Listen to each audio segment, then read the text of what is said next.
నిత్య నూతనమైన అత్యంత అద్భుతమైన మన లోపల ఉన్నటువంటి ఈ దేవాలయానికి అందరికీ స్వాగతం. కేరళ కాంజంగాడ్లో ఆనందాశ్రమంలో భౌతిక దేహంగా ఉండిన ఇప్పుడు అన్ని చోట ఉన్నటువంటి మా గురుగారి పాదార విందాలకు నా ప్రణామాలు.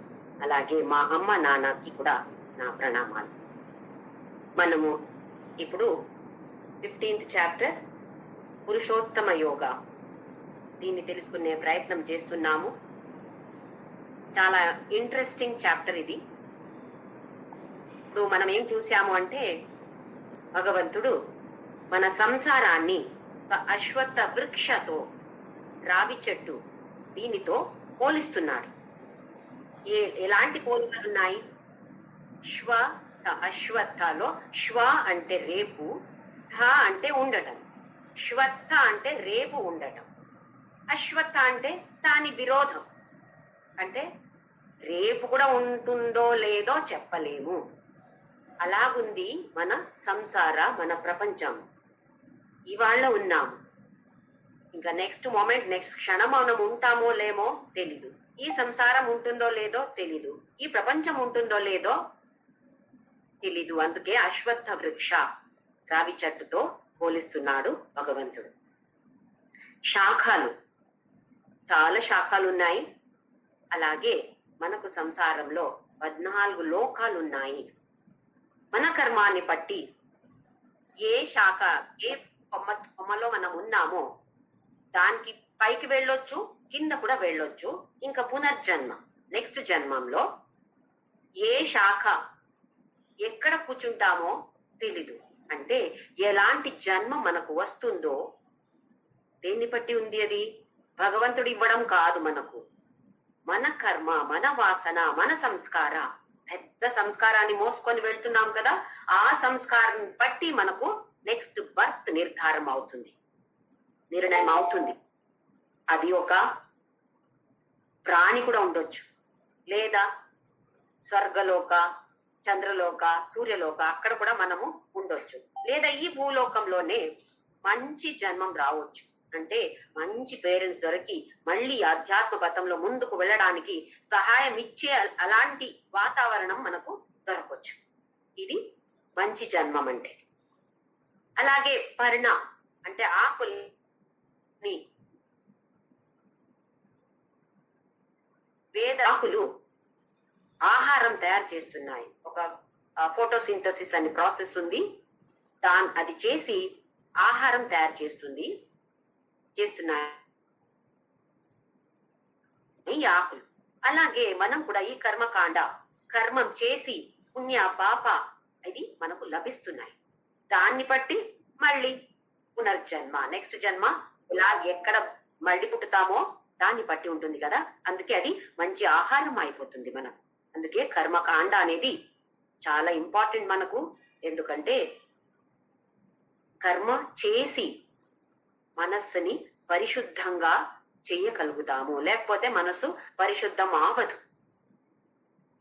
ఈశ్వరార్పణ బుద్ధి, ఈశ్వర ప్రసాద బుద్ధి, ఇదే కర్మయోగ తత్వం కదా.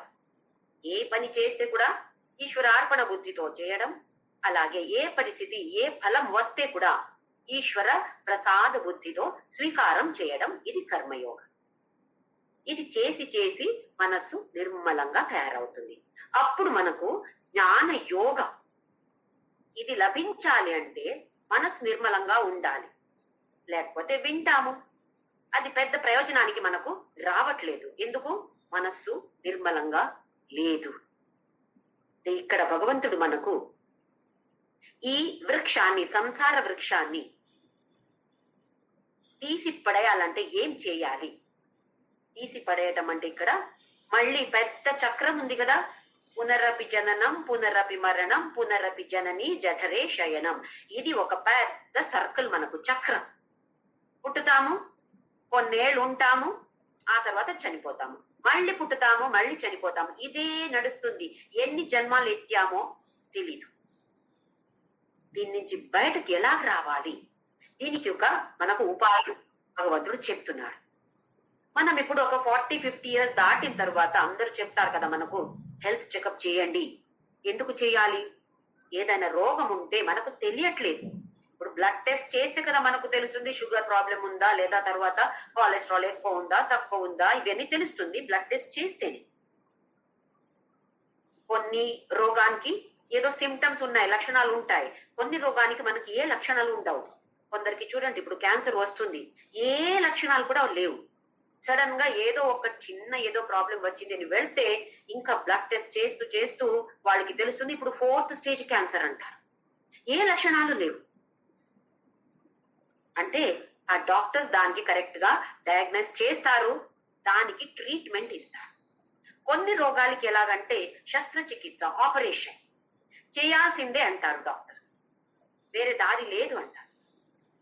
అలాగే మనకు కూడా ఒక పెద్ద రోగం మనకిది. దీనికి ఏం పేరు?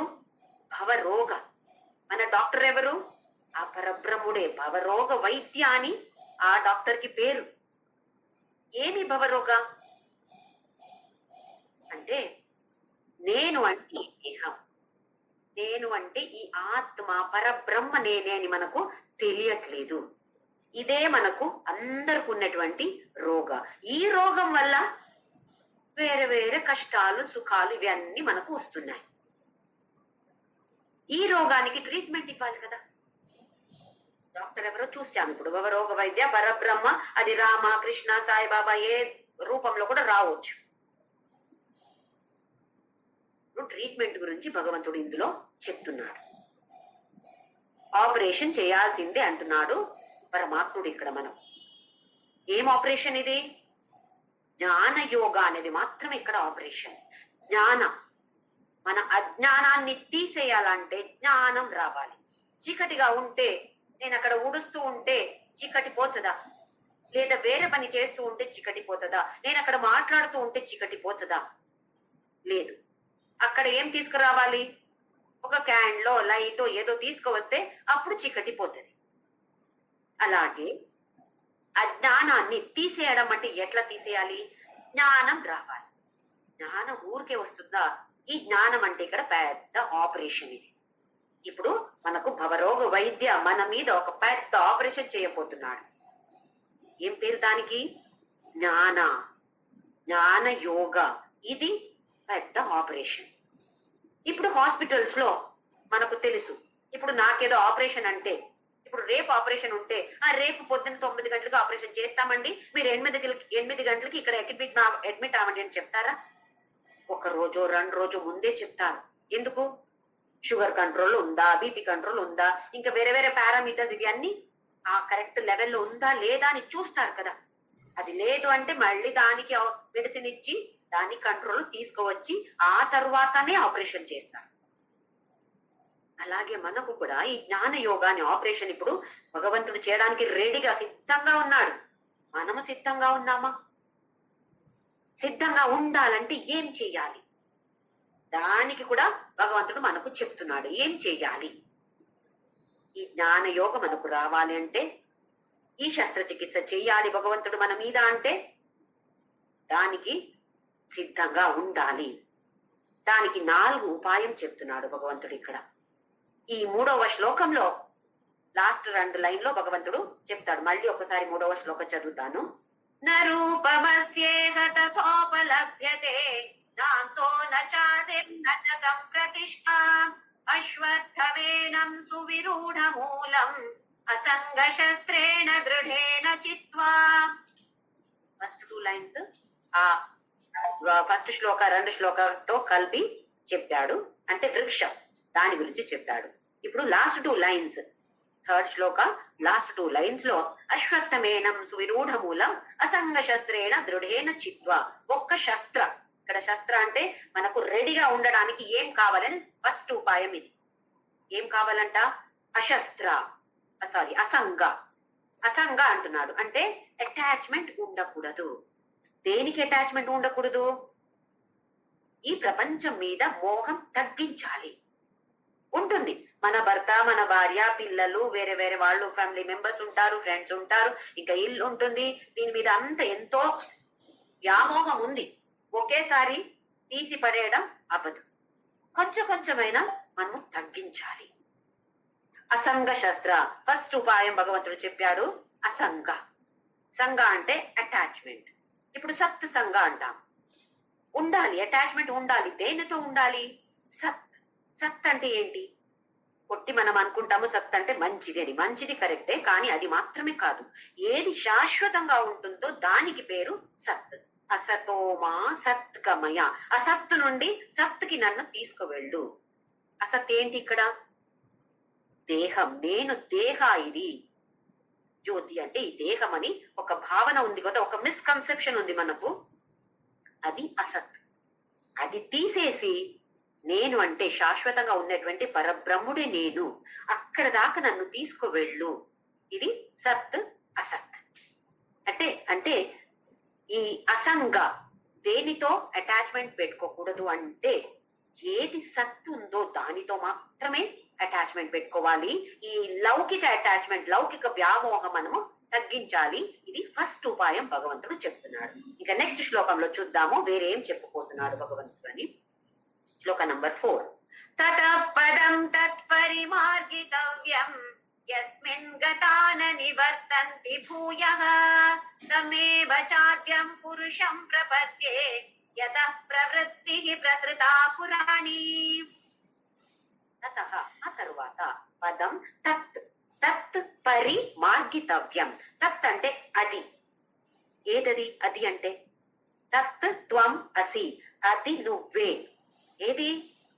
ఇది పరబ్రహ్మ గురించి చెప్తున్నాడు. తత్ పరిమార్గితవ్యం. ఆ మార్గంలో వెళ్ళాలి. అక్కడ చేరేది ఎక్కడ? ఆ పరబ్రహ్ముడి దగ్గర వెళ్ళడము. ఆ మార్గంలో వెళ్ళాలి అంటే బ్రహ్మచారిగా ఉండాలి.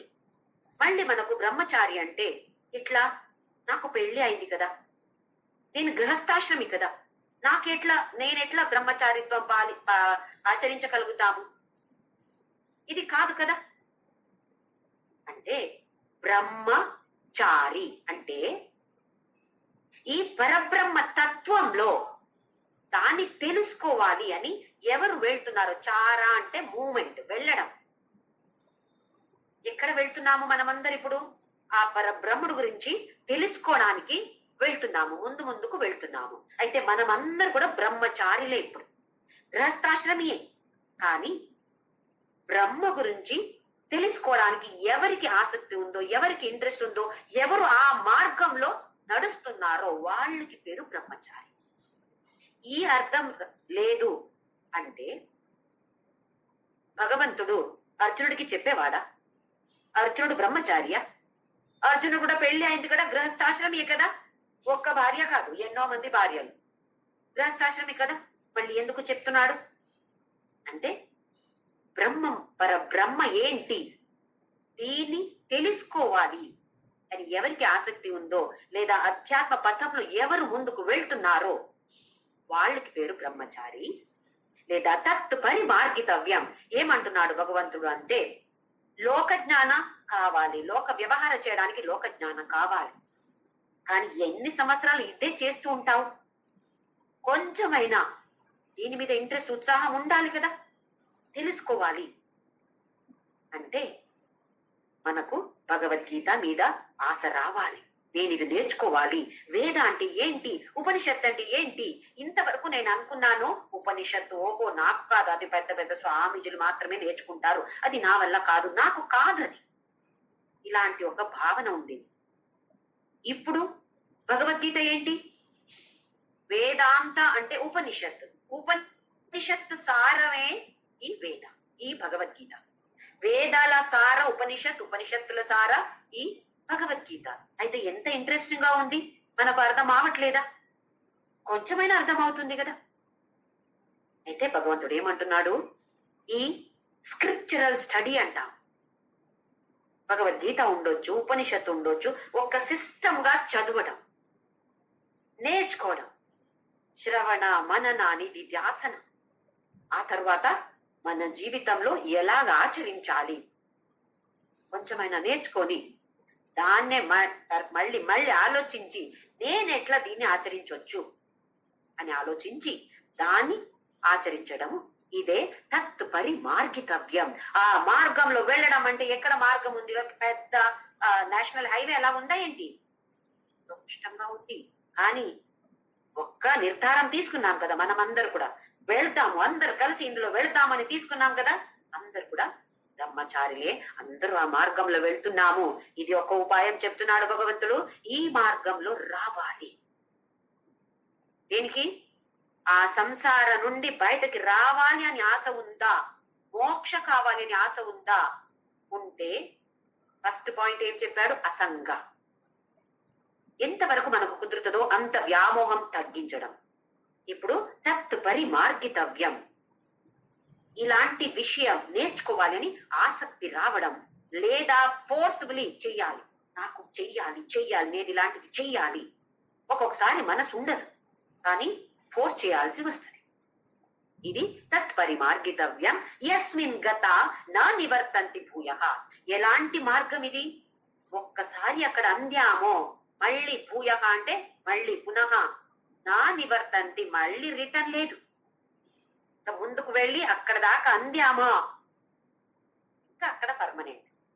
ఎలాగొక్క నది నీళ్లు సముద్ర నీళ్లతో ఒక్కసారి ఐక్యమైంది అంటే ఆ తర్వాత ఇది గంగా ఇది యమున అని చెప్పలేము. అలాగే ఆ తర్వాత సెపరేట్ ఇండివిజువల్ ఐడెంటిటీ ఉండదు. నా నివర్తంతి భూయః. మళ్ళీ రిటర్న్ టికెట్ లేదు. ఇప్పుడు ఉంది, రిటర్న్ టికెట్ తో వచ్చాము. మళ్ళీ పుట్టితే మళ్ళీ రిటర్న్ టికెట్ తోనే వస్తాం.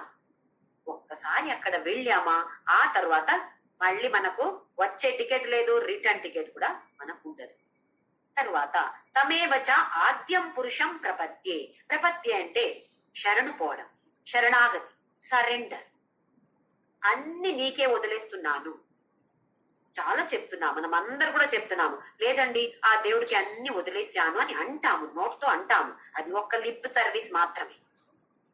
ఏదో ఒక చిన్న కష్టం వచ్చింది అంటే భగవంతుడా దేవుడా ఎందుకు ఇలా చేశావు, నాకు ఎన్నిసారి విష్ణు సహస్రనామ పాడాను, ఎన్నిసారి భజన పాడాను, అయితే కూడా నువ్వు ఇలా చేసేది కరెక్టా? మనకు ఇలాంటి ఒక్క డౌట్ భగవంతుడితో అడగాలి. నేను ఎందుకు చేశావు నువ్వు, నాకు కోపం వస్తుంది. అలా వచ్చింది అంటే 100% సరెండర్ లేదు. ఊరికే చెప్తున్నాము అంతేకాని నేను సరెండర్ కాలేదు. ఎప్పుడు మనకు ఎలాంటి పరిస్థితి వస్తే కూడా, ఎంత కష్టం ఎంత దుఃఖం వస్తే కూడా ఎందుకు ఇలా చేశావు నువ్వు భగవంతుడా అడగాలి అని అనిపించట్లేదు, అప్పుడు ఆహా నేను శరణు వెళ్ళాను, అన్ని వదిలేశాను, నీకే వదిలేశాను అని ఉంటుంది. ఇది మన సెల్ఫ్ ఎనాలిసిస్ కోసం భగవంతుడు ఏమంటున్నాడు? 3వ పాయింట్ శరణాగతి. ఎలాంటి దేవుడికి? ఆద్యం పురుషం. ఆద్య అంటే వస్తుడు ఆది. ఎప్పుడు ఆది అది తెలియదు. అలాంటి పురుషుడికి శరణు వెళ్ళాలి. ఎవరి భగవంతుడు? యతః ప్రవృత్తి ప్రసృత పురాణి. అన్ని లోకమంతా ప్రపంచమంతా పెద్ద విశాలంగా ఉంది. దేని వల్ల? ఎవరి వల్ల? ఈ ఆద్య పురుష వల్ల. అలాంటి పురుషోత్తమ ఆయనకి శరణు వెళ్ళాలి. ఇప్పుడు ఏమేం చెప్పాడు? 3 ఉపాయాలు చెప్పాడు. అసంగ, ఆ తర్వాత స్క్రిప్చరల్ స్టడీ, ఆ మార్గంలో వెళ్ళు, స్టడీ చేయి, భగవద్గీత నేర్చుకో, ఉపనిషత్ ఏంటో నేర్చుకో. ఇలాంటిదన్నీ ఒక సిస్టమాటిక్ గా చదవాలని అంటున్నాడు. ఆ తర్వాత శరణాగతి. ఇది 3వ పాయింట్. ఇంకా ఒక పాయింట్ నెక్స్ట్ శ్లోకంలో భగవంతుడు చెప్పబోతున్నాడు. శ్లోకం నంబర్ 5. నిర్మాణమోహాజిత సంగ దోష అధ్యాత్మ నిత్యా వినివృత్త కామాః ద్వంద్వైర్విముక్తాః సుఖ దుఃఖ సంజ్ఞైః గచ్చంత్యమూఢా పదమవ్యయం తత్.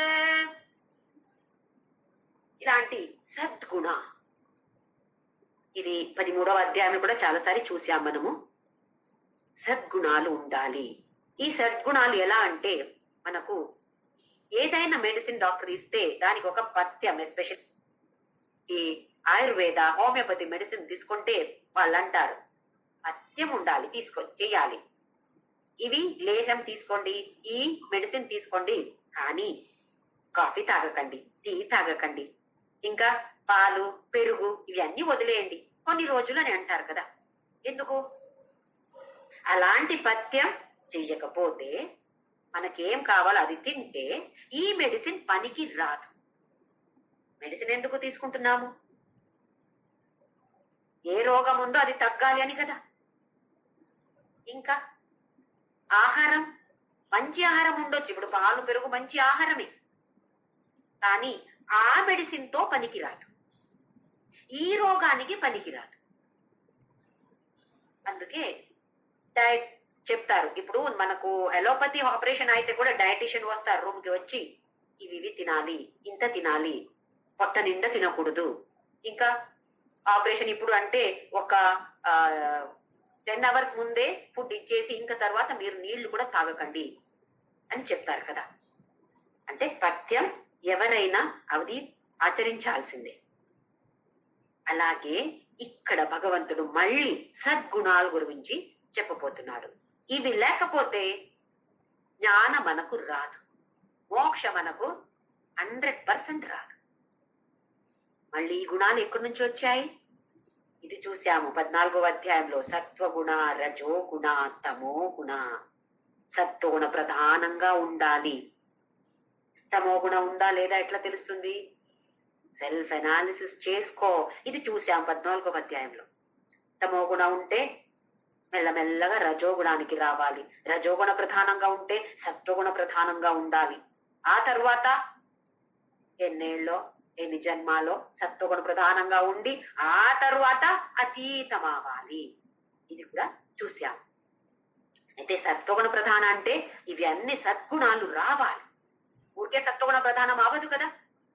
ఇవి అన్ని సద్గుణాలు ఏంటో అది తెలుసుకొని అది నాలో ఉందా లేదా ఈ అనాలిసిస్ చేసుకొని, లేదు అంటే దానికి ఏం చేయాలి నేను, ఇది తెలుసుకోవాలి.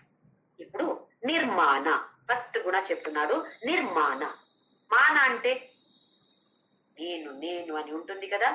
నాకు అందరూ ఇది చెయ్యాలి. ఇప్పుడు నేను మంచిగా చెప్తున్నాను కదా, నాకు అందరూ బాగుంది అని సర్టిఫికేట్ ఇవ్వాలి. ఇవి అన్ని వేరే వాళ్ళు ఇలా చేయాలి, నాకు అలా చేయాలి, నాకు గౌరవం ఇవ్వాలి, నేను ఎక్కడ వెళ్తే నాకే ఫస్ట్ తాంబూలం ఇవ్వాలి, వేరే వాళ్ళకి ఇచ్చారని నేను వెళ్ళిపోతాను అక్కడి నుండి, ఇది అవమానం నాకు. ఇలాంటి అన్ని భావనలు ఉంటే అది మాన.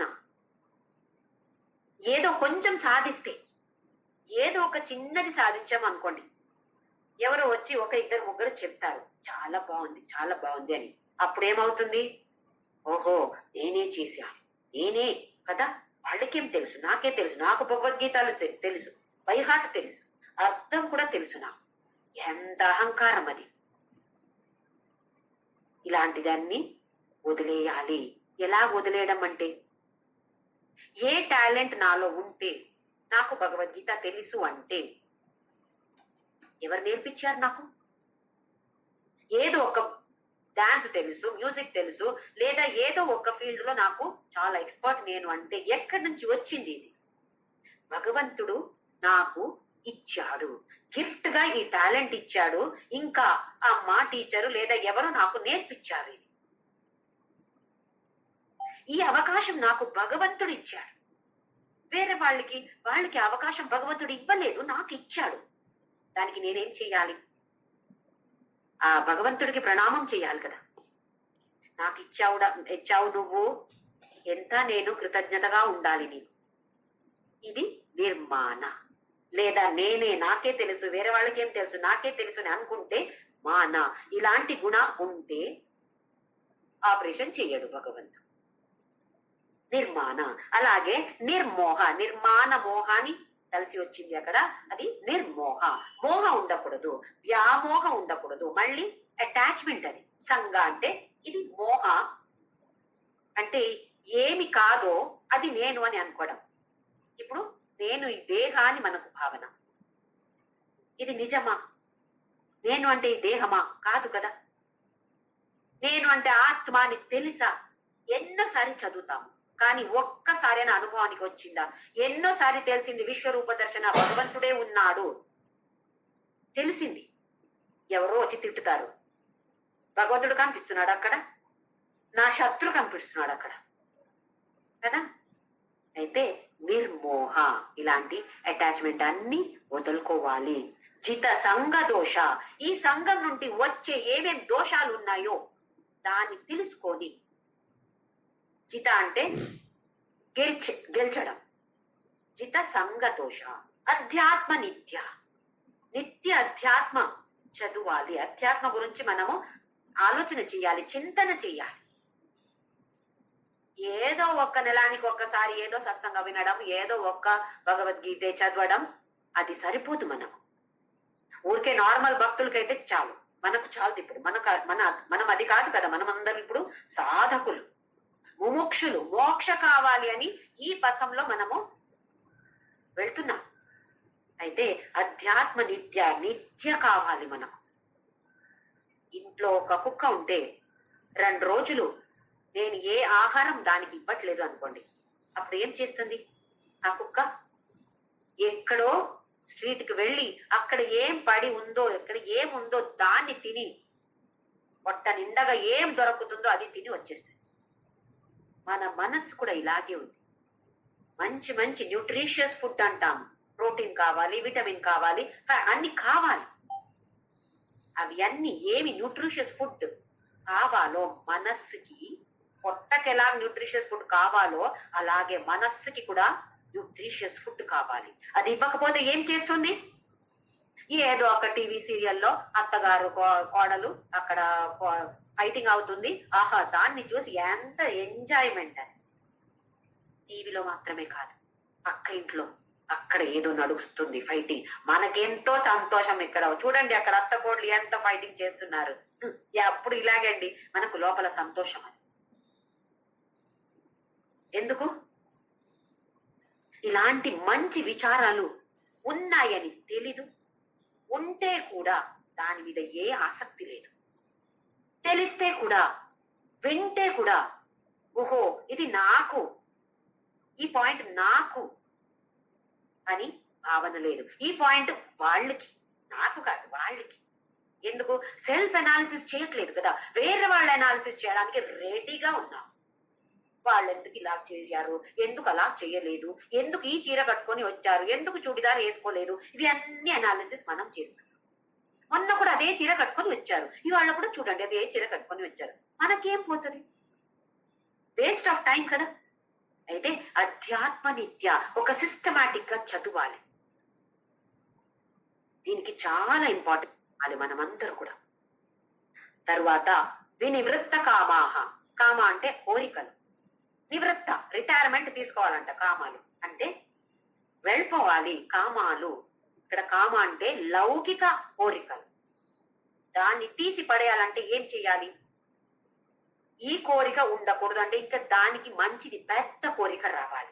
ఏం కోరిక అది? ఓహో నాకు ఈ భగవద్గీత, ఈ శ్లోక ఏంటో మళ్ళీ డీప్ గా లోతుగా నాకు తెలియాలి. చదువుతాను, ఇక్కడ చదువుతాను, ఏదో ఇచ్చారు అది సరిపోవట్లేదు, నాకు ఇంకా తెలియాలి. ఇంకా దాన్ని నేను నా బ్రతుకులో ఎలా, జీవితంలో నేను ఎలా దాన్ని ఆచరించాలి. దీనికి ఆసక్తి వస్తే చిన్న చిన్న విషయాలు అని అనిపిస్తుంది. ఈ లౌకిక కోరికలన్నీ, ఒక చీర కావాలి, మొన్న వరకు ఎంతో ఆశ ఉండింది, ఇప్పుడు ఈ భగవద్గీత అమ్మో ఇది మిస్ చేయను, నేను నాకు షాప్ కు వెళ్లే ఇంట్రెస్ట్ లేదు, నెట్ లో కూడా చూసి ఆర్డర్ చేసే ఇంట్రెస్ట్ లేదు, ఏ చీర కట్టుకుంటే ఏంటి, మంచిగా ఉంటే చాలు. ఇలాంటి కోరికలు, చిన్న చిన్న కోరికలు, లౌకిక కోరికలు చిన్నగా అనిపిస్తున్నాయి మనకు. ఎందుకు? ఇలాంటి పెద్ద కోరికలు ఉన్నాయి కదా. మనము పిల్లలుగా ఉండినప్పుడు బలూన్ కావాలి, ఆ టాయ్ కావాలి, ఈ టాయ్ కావాలి అని ఉంటుంది. ఇప్పుడు ఆ టాయ్ కావాలి, ఈ బలూన్ కావాలని ఉందా మనకు? లేదు కదా. కొంచెం కొంచెం ఏజ్ అయ్యేసరికి వేరే వేరే కోరికలు మారుతూ ఉంటాయి. టీనేజ్ కి వచ్చినప్పుడు ఒక 2 వీలర్ కావాలి, ఇలాంటి కోరిక. ఆ తర్వాత కోరికలు మారుతూ ఉంటాయి. అలాగే ఈ ఏజ్ కైనా వచ్చిన తర్వాత ఈ అధ్యాత్మ ఇది కావాలి, ఇలాంటి కోరికలు వద్దు, లౌకిక కోరికలు నాకు వద్దు. కొన్ని మనకు కావాల్సిందే, బ్రతకాలి అంటే కొన్ని బట్టలు కావాల్సిందే, కొన్ని అది పెద్ద కోరికల కింద రాదు. కానీ చాలా అనవసరం అది, కానీ నాకు కావాలని ఉంటుంది కదా. అలాంటిది, అలాంటి కోరికలు ఉండకూడదని చెప్తున్నాడు భగవంతుడు.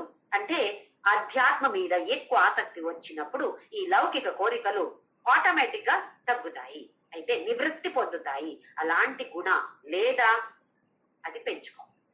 ఆ తర్వాత ద్వంద్వైర్ విముక్తాః సుఖ దుఃఖ సంజ్ఞై. ఇవి సుఖ దుఃఖ శీత ఉష్ణ మాన అపమాన ఇవన్నీ చాలా సారి చూసాం. ద్వంద్వాలు, ఇదో అదో ఇదో అదో. సుఖం వస్తే ఎంత సంతోషం, దుఃఖం వస్తే ఎంత కష్టం, ఏడుస్తూ ఉంటా. ఇలా ఉండకూడదు. ద్వంద్వై విముక్త, దాని నుంచి మనకు ముక్తి దొరకాలి, ఫ్రీడమ్ దొరకాలి. అంటే సుఖం వస్తే ఓకే, దుఃఖం వస్తే ఓకే, సమానంగా స్వీకారం చెయ్యాలి. ఆ తర్వాత గచ్చంత్య మూఢాః పదం అవ్యయం తత్. ఎవరికి ఇలాంటి గుణాలు ఉన్నాయో వాళ్ళు ఎక్కడికి వెళ్తున్నారు? పదం అవ్యయం తత్, ఆ పదవి ఆ పద వాళ్ళు పొందుతారు. అయితే 4 మనము ఒక రోగిలు ఇప్పుడు ఆపరేషన్ కి రెడీగా ఉన్నాము అంటే ఆయన రెడీగా ఉన్నాడు ఆపరేషన్ చేయడానికి, సర్జన్ ఇస్ రెడీ. ఇప్పుడు పేషెంట్ రెడీగా ఉందా లేదా? రెడీగా లేదు అంటే మనని రోగిల్ని తయారు చేస్తున్నాడు భగవంతుడు శస్త్రచికిత్స చేయడానికి. ఫస్ట్ పాయింట్ అసంగ, రెండవ పాయింట్ బ్రహ్మచార. అంటే ఇలాంటి భగవద్గీత ఉపనిషత్తు లేదా ఇలాంటి ఏ పురాణ కూడా ఉండొచ్చు. ఇప్పుడు చూడండి, మనము రామాయణ ఇలాంటి కథలు కూడా చదువుతాం. ఎలా చదువుతాము? ఒక కథ అలాగే చదువుతున్నాము. భగవంతుడు ఏమంటున్నాడు ఇక్కడ? కథ కాదు, దాని వెనక ఉన్నటువంటి తత్వ ఏముందో దాన్ని తీసుకొని, ఓహో ఇది మంచి తత్వ, నేను కూడా ఇలా చేస్తాను, ఇది నేర్చుకోవడం బ్రహ్మచార. ఆ తర్వాత శరణాగతి, 3వ పాయింట్ శరణాగతి. లాస్ట్ పాయింట్ ఇలాంటి సద్గుణాల్ని పెంచుకో. అది లేదు అంటే ఫోర్సిబుల్లీ తీసుకురావాలి, ఆ తర్వాత మనకు అది ఆటోమేటిక్ గా వచ్చేస్తుంది. ఫస్ట్ లో ఫోర్సిబుల్లీ తీసుకురావాల్సి వస్తుంది, తర్వాత మనకు తెలియట్లేదు, ఓహో ఇలాగే అవుతున్నాను కదా నేను అని. నెక్స్ట్ శ్లోక నంబర్ 6. న తద్భాసయతే సూర్యో న శశాంకో న పావకః యద్గత్వా న నివర్తంతే తద్ధామ పరమం మమ. ఇక్కడ ఈ అధ్యాయంలో చాలా శ్లోకాలు భగవంతుడు కఠోపనిషత్, శ్వేతశ్వతార ఉపనిషత్, ముండక ఉపనిషత్, ఈ 3 ఉపనిషత్తు నుండి తీసుకుంటున్నాడు. భగవద్గీత అంటే ఉపనిషత్తు సారమేది. అక్కడి నుండి ఈ తత్వాల్ని, ఈ పాయింట్స్ ని ఇక్కడ తీసుకొస్తున్నాడు. న తద్భాసయతే సూర్యో, అక్కడ సూర్యుడు ప్రకాశం కూడా ఏ పనికి రాదు. ఇప్పుడు మనము ఏదో కావాలి, అక్కడ చీకటిగా ఉంది అంటే సూర్యుడు ఉంటే, సూర్య ప్రకాశం ఉంటే మనకు కనపడుతుంది. లేదా వేరే ఏదో విద్యుత్ శక్తి లైట్ ఉండొచ్చు, ఎలక్ట్రిసిటీ వల్ల వచ్చే లైట్ ఉండొచ్చు, ఏదో ఏసి ఆహా ఇది ఇక్కడ ఉంది అని తెలుస్తుంది. కానీ పరబ్రహ్మ ఎలాగంటే న తద్భాసయతే సూర్యో, సూర్య కూడా దాని మీద ఏ ప్రకాశం పెట్టలేడు. ఎందుకు? సూర్యుడు కూడా స్వయం ప్రకాశం కాదు. సూర్యుడికి ఎక్కడి నుండి వస్తుంది ప్రకాశం? పరబ్రహ్మ నుండి ప్రకాశం సూర్యుడికి వస్తుంది. అప్పుడు సూర్య ప్రకాశం ఏం పని చేయగలుగుతుంది? అక్కడ ఏమి చేయలేదు. అలాగే న శశాంకో, శశాంక అంటే చంద్రుడు, చంద్రుడు కూడా అక్కడ ఏ ప్రకాశం ఇవ్వలేడు. పావక, పావక అంటే అగ్ని, అక్కడ అగ్ని తీసుకువెళ్ళి చూద్దాం పరబ్రహ్ముడు ఏంటో అని, ఇవన్నీ ఏమి పనికి రావు.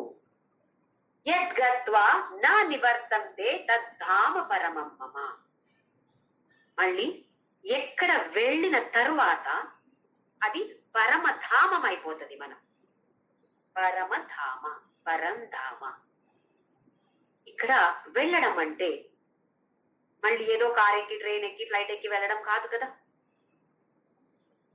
ఏం భగవంతుడు ఇక్కడ చెప్తున్నాడు అంటే, ఇప్పుడు 7వ అధ్యాయంలో భూమిరాపోనలో వాయు కంపనో బుద్ధిరేవ చ అహంకార ఇతి యమ్మే భిన్నా ప్రకృతిరష్టధా అపరేయమితస్త్వన్యాం ప్రకృతిం విద్ధి మే పరాం. అంటే భూమిరాపోనలో వాయువు, ఇవి అన్ని పంచభూతాలు, అహంకార, మనస్సు, ఇవి అన్ని నావే, నా నీచ ప్రకృతి, నా ప్రకృతియే, నేనే అది కూడా. కానీ ప్రకృతి ఇది అపర ప్రకృతి. ఇంకా పరా ప్రకృతి కూడా ఉంది. పర అంటే శ్రేష్టమైనది. నా అపర ప్రకృతి అంటే ఈ దేహం. అర్జున, నీ ముందు నిలబడి ఉన్నాను, నా దేహం చూస్తున్నావు నువ్వు. ఇది ఏంటి? ఇది అపర ప్రకృతి. అయితే పరా ప్రకృతి ఏంటి? ఆ ఆత్మ, ఆ పరబ్రహ్మ అనే తత్వం ఉంది కదా, ఆ చేతన ఉంది కదా, అది పరా ప్రకృతి. అయితే అపర ప్రకృతి, పరబ్రహ్మ అనేది పరా ప్రకృతి. ఆ పరం ధామ ఏంటి? ఇప్పుడు నీకు కనపడే ఈ దేహం కాదు నీ పరమధామ. ఆ చేతన ఉన్నటువంటి పురుష అనేది పరమధామ. ఒక్కసారి నీకు అనుభూతి వస్తుందా, నేనే ఈ పరబ్రహ్మ అని అనుభూతి వస్తుందా, ఆ తరువాత మళ్ళీ పరమధామ నువ్వు చేరావు, మళ్ళీ రిటర్న్ టికెట్ లేదు.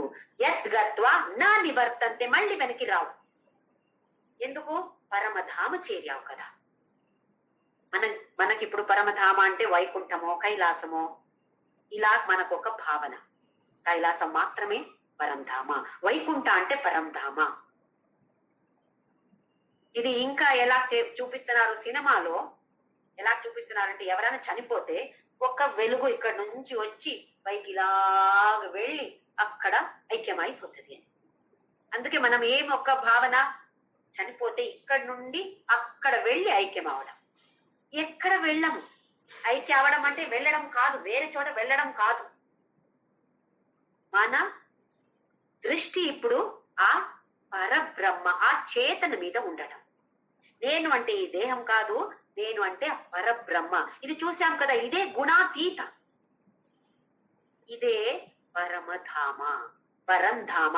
ఒక్కసారి అర్జున అక్కడ చేరావా నువ్వు, అందావా, దాన్ని వర్తంది, మళ్ళీ వెనక్కి రావు నువ్వు. ఇది భగవంతుడు మనకు న తద్భాసయతే సూర్యో న శశాంకో న పావక యత్ గత్వా నా నివర్తంతే తద్ధామ పరమం మమ, నా పరమధామ అది. అలాగే ఇంద్రియాలు కూడా. ఇంద్రియాలు మనకు చెవి కరెక్ట్ గా పని చేస్తుందంటే అది మనకు ఒక నాలెడ్జ్ ఇస్తుంది. ఏదో విని మన నాలెడ్జ్ పెరుగుతుంది కదా.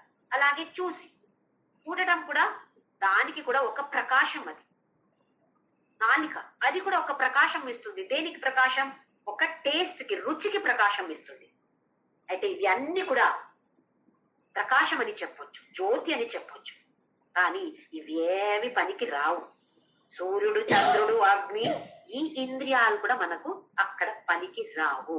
అంటే దాన్ని దాటి ఉంది ఈ పరబ్రహ్మ, గ్రహించలేము. అయితే కూడా దాన్ని కూడా దీనితో పోలిస్తున్నాడు. ఎందుకు? కొంచెమైనా ముందుకు వెళ్ళాలి కదా. ఇప్పుడు ఆకాశంతో పోలించాడు. ఒక 13th చాప్టర్ లో ఆకాశం అలాగే అన్ని చోట ఉన్నాను, సర్వవ్యాపిగా. ఆకాశం ఎలాగుందో అంటే పైన ఉన్నటువంటి బ్లూ స్కై కాదు, అన్ని చోట ఉన్నటువంటి ఆకాశం అది ఎలాగుందో, నేను కూడా పరబ్రహ్మ అంటే కూడా చేతన పురుష అంటే కూడా అలాగే సర్వవ్యాపి అన్నాడు. ఓహో, ఈ ఆకాశం అంటే నేను దీన్ని పాటు చేయలేను, అన్ని చోట ఉంటుంది. ఒక బిల్డింగ్ కన్స్ట్రక్ట్ చేశాను, కట్టాను, ఆకాశం ఎక్కడ పోయింది? ఆకాశం అక్కడే ఉంది. ఆకాశం లేదు అంటే అక్కడ కట్టలేము. జాగం లేదు అంటే మనం కట్టగలుగుతాము? ఆకాశం కావాలి. అలాగే అంటే కొంచెం దానికి మీరి ఇంకా శ్రేష్టంగా ఉంది. కానీ మనకు కొంచెం అయినా అర్థం అవడానికి కోసం ఇలాంటి సిమిలారిటీస్ చెప్తున్నారు. అంటే ఇంద్రియాల వల్ల గ్రహించలేము. ఇది అన్ని దీనికి అతీతమై ఉంది. సూర్యుడు కూడా అక్కడ పని చేయడు, చంద్రుడు పని చేయడు, అలాగే అగ్ని కూడా పని చెయ్యడు, ఇంకా మన ఇంద్రియాలు కూడా ఏమి కూడా పని చెయ్యవు. ఇంకా 7వ శ్లోకం నుండి 11 శ్లోకం వరకు చాలా ఇంట్రెస్టింగ్ గా ఉన్నాయి అన్ని శ్లోకాలు.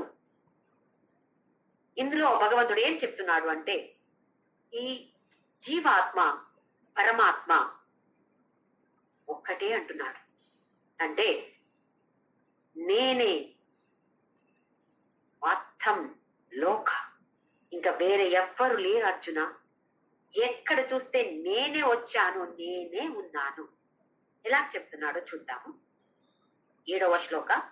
మమైవాంశో జీవలోకే జీవభూత సనాతనః మనఃషష్ఠానీంద్రియాణి ప్రకృతిస్థాని కర్షతి. మమ ఏవ అంశః జీవలోకః జీవభూతః సనాతనః. ఈ సనాతనమైనటువంటి ఈ జీవలోక, జీవభూత, మనమందరూ ఈ జీవభూతాలు ఉన్నటువంటి ఈ జీవలోకం ఉంది కదా. ఇప్పుడు భగవంతుడు ఈ జడ వస్తు గురించి మాట్లాడట్లేదు. దేంట్లో జీవం ఉందో అంటే మన అలాంటి వాళ్ళు, లేదా ప్రాణులు ఉండొచ్చు, లేదా ఏ చెట్టు అయినా ఉండొచ్చు, దాని గురించి చెప్తున్నాడు. ఎవరు వీళ్ళందరూ? మమ ఏవ అంశ, నా అంశమే, నా భాగమే అంటున్నాడు.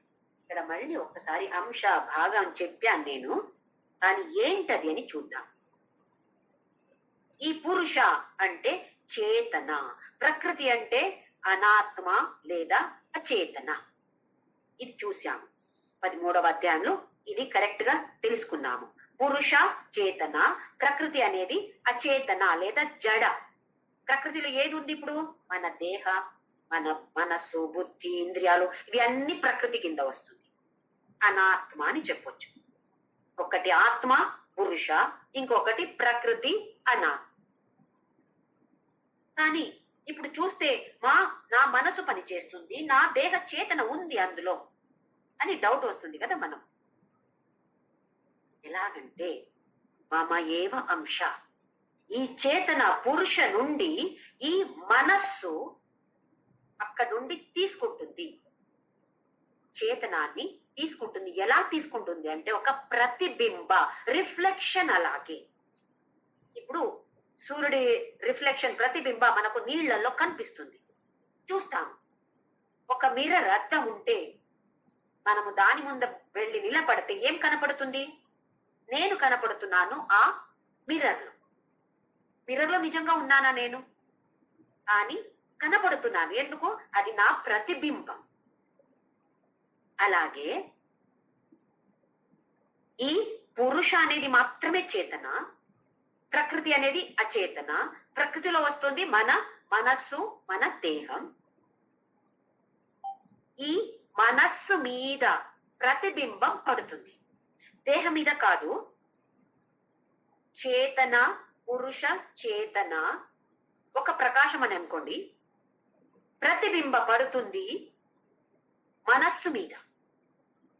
ఇప్పుడు మనస్సు ఏమవుతుంది? ప్రతిబింబ వచ్చింది, దాని వల్ల దానికి మనస్సుకి చేతనం వస్తుంది. ప్రతిబింబ ద్వారా మనస్సుకి చేతనం వచ్చింది, మనస్సు యాక్టివ్ అవుతుంది. మనస్సు ఏం చేస్తుంది? ఈ ప్రతిబింబ చేతనాన్ని దేహానికి ఇస్తుంది. మన బాడీకి ఇచ్చేది ఈ మనస్సులో ఉన్నటువంటి ప్రతిబింబ. దానికి పేరు చిదాభాస.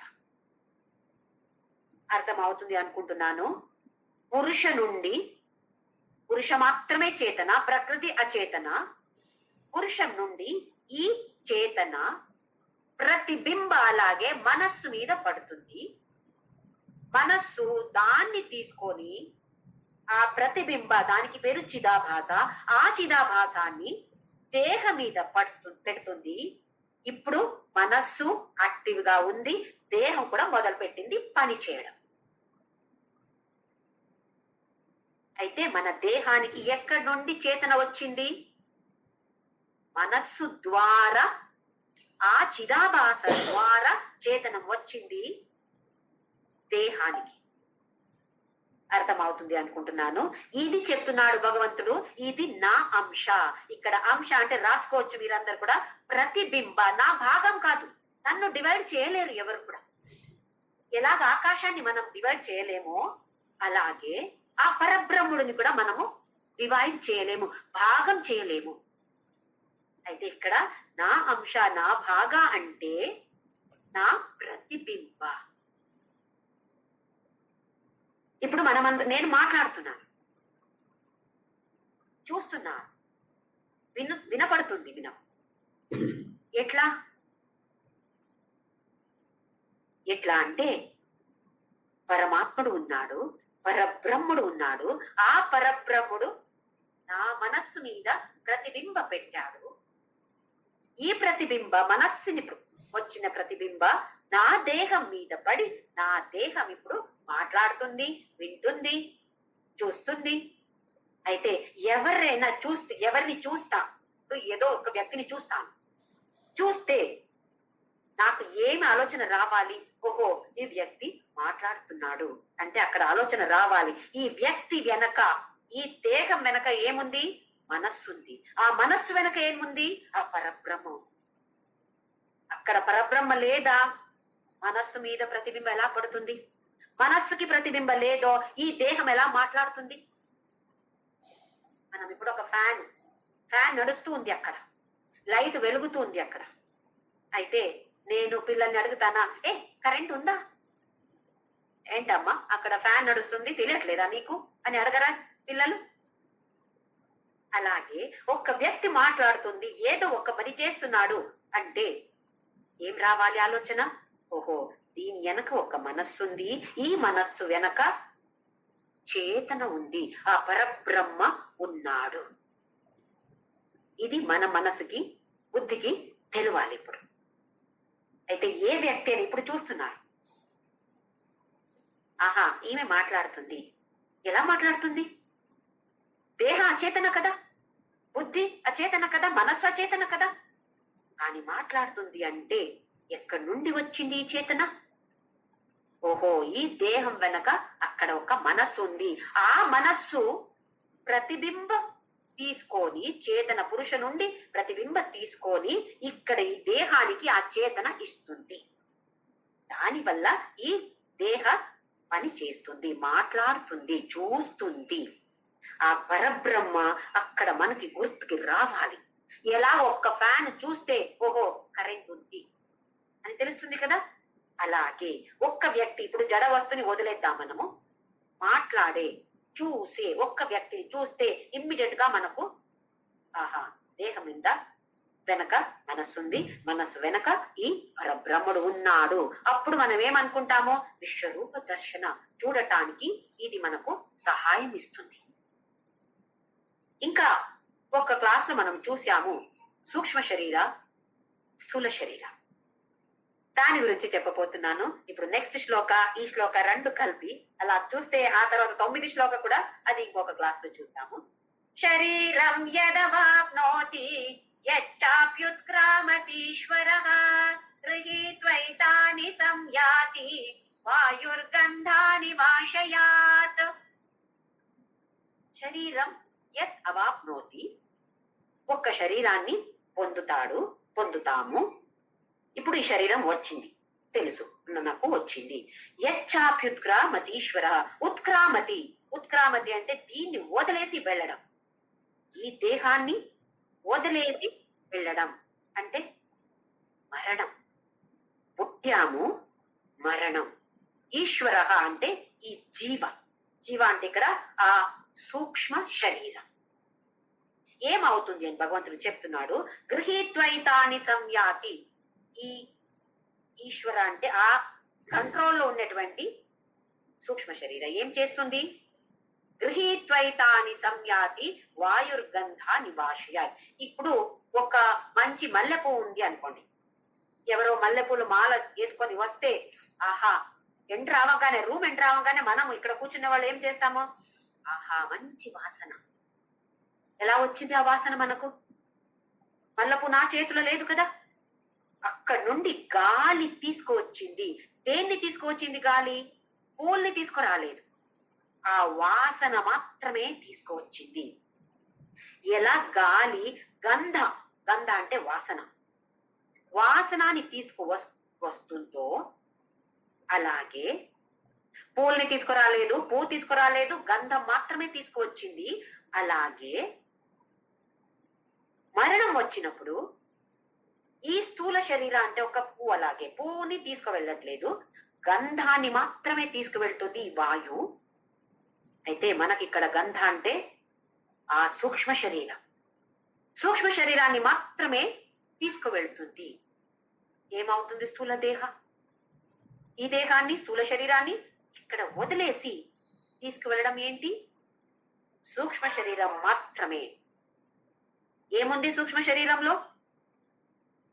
పంచ జ్ఞానేంద్రియాలు, పంచ కర్మేంద్రియాలు, పంచ ప్రాణాలు అంటే వాయు, పంచవాయులు. ఆ తరువాత మనస్సు, బుద్ధి, అహంకార, చిత్త అనే అంతఃకరణం. అన్ని కలిపి 19 కాంపనెంట్స్, 19 కాంపనెంట్స్ ఉన్నాయి. దాన్ని మాత్రమే తీసుకువెళ్తుంది. ఎవరు తీసుకువెళ్ళడం ఇప్పుడు? ఈశ్వర. అంటే ఇక్కడ ఆ పరబ్రహ్మాని కాదు, ఆ సూక్ష్మ శరీర అది కంట్రోల్ తీసుకొని దాన్ని మాత్రమే తీసుకొని వెళ్తుంది. ఎప్పుడు దాకా వెళ్తుంది? ఎక్కడ ప్రయాణం చేస్తుంది? ఎప్పుడు దాకా? ఎక్కడ దాకా? ఇవి అన్ని నిర్ధారణ చేసేది మన మోసుకునే సంస్కారాల బ్యాగ్. ఎలాంటి కర్మం చేశాము, ఎలాంటి సంస్కార, ఎలాంటి వాసనాల్ని మనము గ్యాదర్ చేసుకున్నాము ఇక్కడ, దాన్ని బట్టి మన మరో జన్మం ఉంటుంది. ఏ వాతావరణంలో పుట్టాలి? మంచి కార్యం చేశావా ఈ జన్మంలో? మంచి పుణ్య సంపాదన చేశావా? చేసి ఉంటే ఉత్తమ జన్మ. ఏంటి ఉత్తమ జన్మ అంటే? మంచి పేరెంట్స్, ప్రేమంగా చూసే పేరెంట్స్. మళ్ళీ ఇలాంటి వాతావరణం దొరకది మనకు. అంటే అధ్యాత్మంలో మళ్ళీ ఇంట్రెస్ట్ వచ్చే అటువంటి ఆ వాతావరణంలో మనము పుట్టుతాం. లేదా పాపకార్యం చేశాము, వేరే వాళ్ళ గురించి చెడ్డగా మాట్లాడాను, అన్ని అలాంటి సంస్కారాలు మనము సంపాదన చేసి ఉంటే మళ్ళీ నీచయోని ప్రాణి, ఒక పాముగా పుట్టొచ్చు, కుక్కగా పుట్టొచ్చు, ఒక చెట్టుగా పుట్టొచ్చు.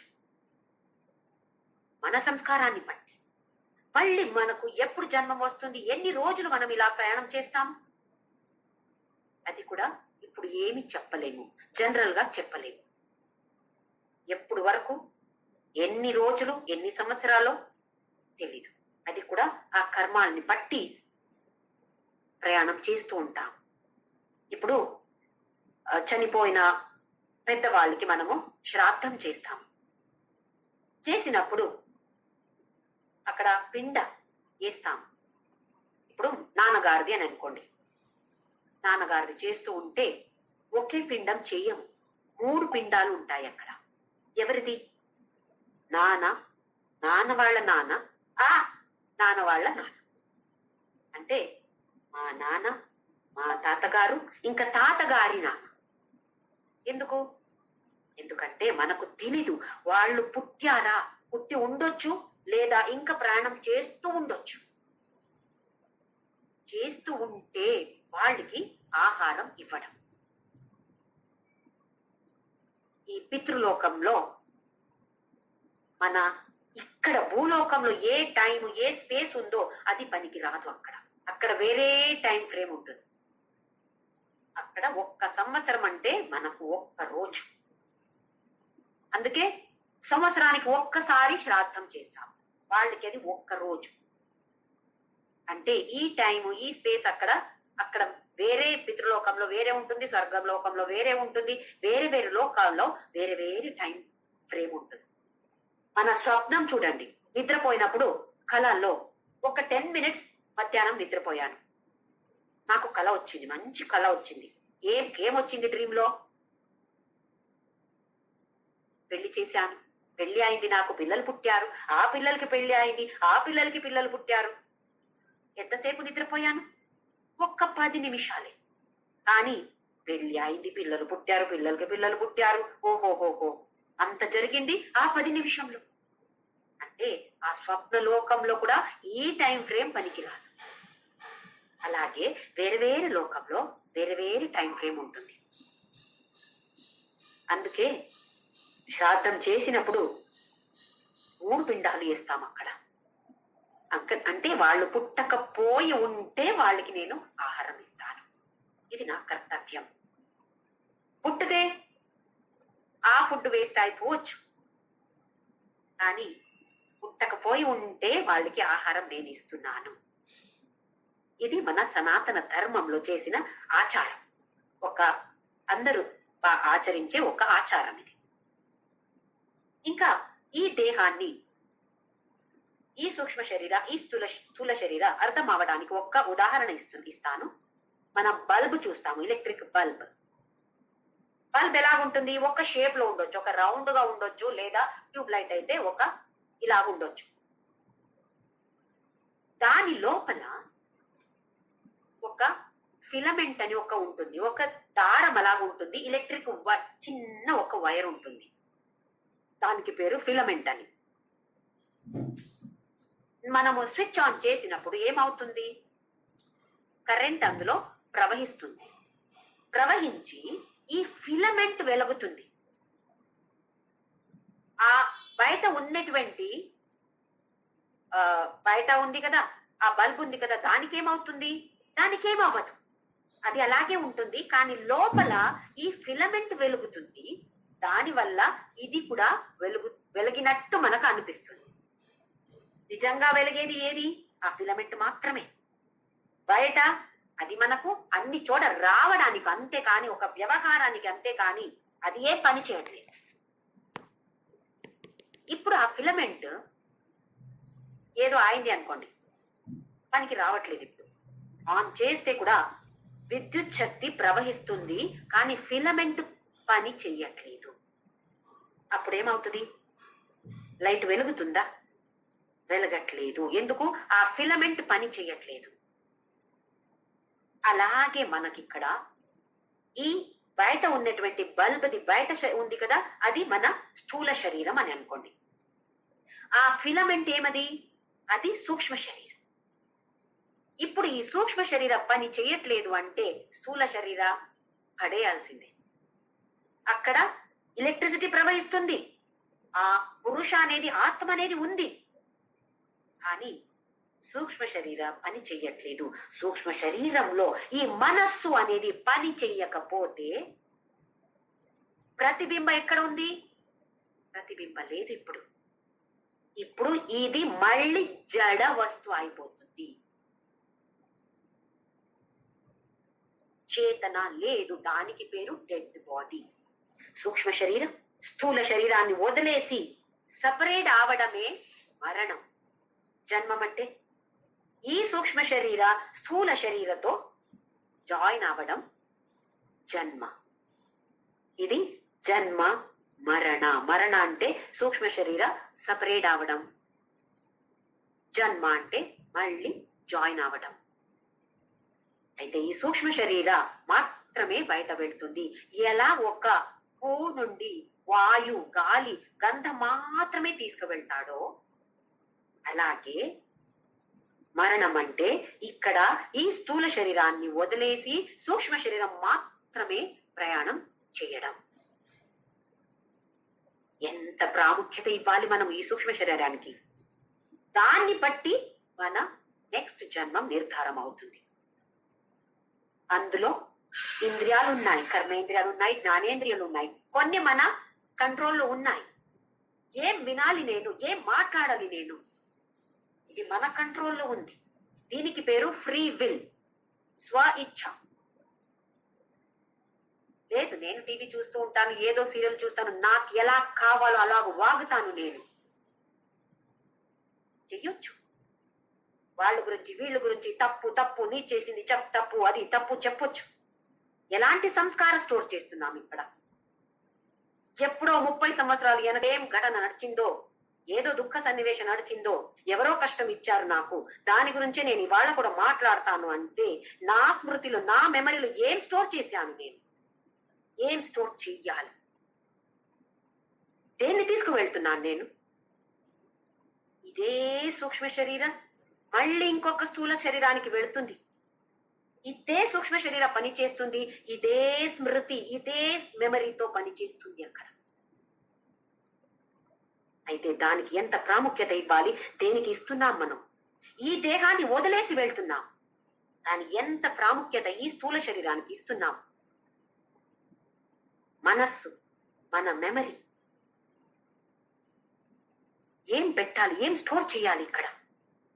స్టోరేజ్ కెపాసిటీ కూడా ఇంత లిమిటెడ్ ఉంది. ఆ లిమిటెడ్ స్టోరేజ్ లో ఏం పెట్టుకోవాలి నేను? మంచిది పెట్టుకోవాలా, లేదా వాళ్ళు వీళ్ళు ఏదో చెప్పారు, ఒక్కసారి మెమరీని చెక్ చేయండి, ఏముంటుంది? పాత ఎన్నో సంవత్సరాల క్రిత ఏమైనా సుఖం ఉండింది నాకు, అది గుర్తుకు వస్తుందా? రాదు. ఎవరో కష్టం ఇచ్చారు, అది గుర్తుకు వస్తుందా? 100% వస్తుంది. ఎందుకు? దాని మీద దృష్టి పెట్టాను, సుఖం మీద దృష్టి పెట్టలేదు. కావాలి కావాలని ఉంది, కానీ వచ్చినప్పుడు దాని మీద దృష్టి లేదు. ఒక్క చిన్న ఏదో కష్టం వస్తే, దుఃఖం వస్తే దాని మీద ఎక్కువ దృష్టి పెట్టి దానికి ప్రాముఖ్యత ఇచ్చి అది ఇక్కడ సిమెంటెడ్ గా ఉంది. చూడండి, ఒక్కసారి మెమరీని మళ్ళీ మళ్ళీ చూద్దాం. ఉందా? ఏదైనా మంచిది ఉందా అందులో? ఏం స్టోర్ చేశాను నేను? కష్ట అలాంటి సన్నివేశాలు నేను స్టోర్ చేశాను అంటే ఏం స్టోర్ చేశాను? అలాంటి వాసన ఇక్కడ స్టోర్ అయింది. దాన్ని తీసుకొని ముందుకు వెళ్తున్నాను. అయ్యో, నాకు ఇలాంటి జన్మ వచ్చిందే, ఇలాంటి మనుషులు నా జీవితంలో వచ్చారే. మనమే ఆర్డర్ ఇచ్చాం, నేనే ఆర్డర్ ఇచ్చాను, వేరే వాళ్ళు కాదు, భగవంతుడు కాదు అక్కడ చేసేది, నేనే చేశాను. సరే, ఈ జన్మంలో ఇంత కష్టం వచ్చింది నాకు, కానీ ఇప్పుడు నాకు తెలుసు ఇంకా నెక్స్ట్ జన్మంలో నాకు ఎలాంటి జన్మ కావాలి, మంచి జన్మం కావాలి అంటే మళ్ళీ భగవంతుడు ఉపాయం చెప్పాడు కదా. సద్గుణాలు, శరణాగతి, బ్రహ్మచార, అసంగ, ఇవి అన్ని తెలుసుకొని దాన్ని ఆచరించాలా వద్దా? దేన్ని మనము ముందుకు తీసుకువెళ్తున్నామో దానికి మనము ప్రాముఖ్యత ఇవ్వట్లేదు. దేన్ని తీసుకువెళ్ళట్లేదో దానికి ఎక్కువ ప్రాముఖ్యత ఇస్తున్నాం. ఇది కరెక్టా మనం చేసేది? ఒక్కసారి అందరూ ఆలోచిద్దాం దీని గురించి. ఏం తీసుకువెళ్ళాలి నేను, దేని వదిలేసి వెళ్ళాలి నేను, దేనికి ప్రాముఖ్యత ఇవ్వాలి నేను, దేనికి ప్రాముఖ్యత అవసరం లేదు. ఇంతవరకు ఇచ్చాను, 50 years దాటింది. ఇంకా కొంచెమైన దానికి ప్రాముఖ్యత ఇవ్వడం తగ్గించేసి ఈ సూక్ష్మ శరీరానికి ఏది నా కంట్రోల్లో ఉందో, స్వ ఇచ్చ, ఫ్రీ విల్ అని డెఫినెట్ గా ఉంది. ఏం వినాలో, సత్సంగ, మంచి ఆలోచన, ఈ మెమరీలో ఏం పెట్టాలో దాని గురించి కొంచెం సేపు మనం ఆలోచిస్తే తప్పకుండా మనకు మళ్ళీ మంచి జన్మం వస్తుంది. మళ్ళీ ఈ జన్మంలో కూడా మనము ఆ పరబ్రహ్మని చేరొచ్చు, ఎవరికి తెలుసు? ఎందుకంటే 6వ అధ్యాయంలో భగవంతుడు చెప్పాడు, నహి కళ్యాణ కృత్ కశ్చిత్ దుర్గతిం తాత గచ్చతి. నువ్వు కళ్యాణమైన కార్యం చేశావా? సమాజ కోసం కొంచెమైన కళ్యాణమైన అట్టు అలా చేస్తున్నావా? చేస్తే నీకు దుర్గతి రాదు. నేను ప్రామిస్ చేస్తాను అని భగవంతుడు ధ్యాన యోగంలో చెప్పాడు. అయితే కొంచెమైనా సమాజానికి ఏదో నేను గిఫ్ట్ ఇవ్వాలి. ఎప్పుడు నేను సమాజం నుండి తీసుకుంటూ ఉన్నాను, ఇంతవరకు తీసుకున్నాను. ఇప్పుడైనా కొంచెమైనా నీ సమాజానికి ఏదో ఇవ్వాలి. ఏమి ఇవ్వగలుగుతాం? మంచి మాటలు, ఒక మంచి నవ్వు, మనకు తెలిసిన ఏం నాలెడ్జ్ ఉందో దాన్ని షేర్ చేసుకోవడం. డబ్బు ఇవ్వగలుగుతాము, సమయం ఇవ్వగలుగుతాము, మన శక్తి, మన ఎనర్జీని ఇవ్వగలుగుతాం వేరే వాళ్ళ కోసం. ఇంతవరకు నా కోసం బతికాను, ఇప్పుడైనా కొంచెమైనా వేరే వాళ్ళకి. 24 గంటల్లో అన్ని వేరే వాళ్ళకి అని చెప్పట్లేదు, కొంచెమైనా వేరే వాళ్ళ కోసం మనము సమయ, మన ఎనర్జీ లేదా మన ఆలోచన, మంచి ఆలోచన వేరే వాళ్ళకు ఇస్తే భగవంతుడు అక్కడ చెప్పాడు, నహి కళ్యాణ కృత్ కశ్చిత్ దుర్గతిం తాత గచ్చతి. తప్పకుండా అలాంటి వాళ్ళకి దుర్గతి రాదు అని చెప్పు. ఇది తెలిసి కూడా కొంచెమైనా మనము చేయకపోతే ఎంత మూర్ఖులైపోతాం కదా. ఇవి అన్ని చేయాలంటే మనకు కావాలి నామస్మరణ. ఓం శ్రీరామ్ జయ రామ్ జయ జయ.